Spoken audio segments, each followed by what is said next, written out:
आज एक झटपट बनवता येणारी भाजी मी करायला घेतलेली आहे। इथे सोया नगेट्स घेतलेले आहेत, पाण्यात भिजवलेत। थोडंसं वाटण करायचं आहे म्हणून तव्यावर मी कांदा आणि आलं परतायला ठेवलं आहे। अगदी 2 ते 3 चमचे मी आता तेल घातलं आहे। तेल घातल्याने जरा खरपूसपणा येतो म्हणून। हिरवी मिरची आणि थोडंसं नारळ घातलं आहे। व्यवस्थित आता ढवळून घेते, एकदम खरपूस होईपर्यंत भाजायचं आहे।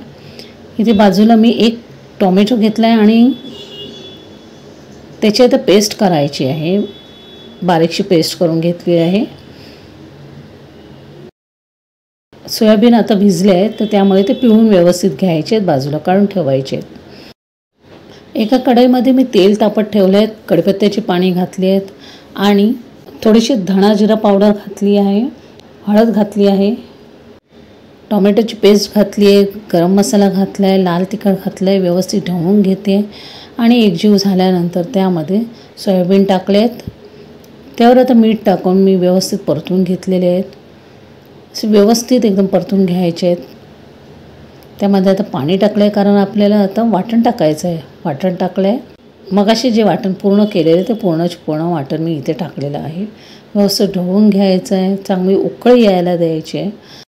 व्यवस्थित उकळ आलेली आहे तर तयार आहे आपली सोयाबीनची भाजी।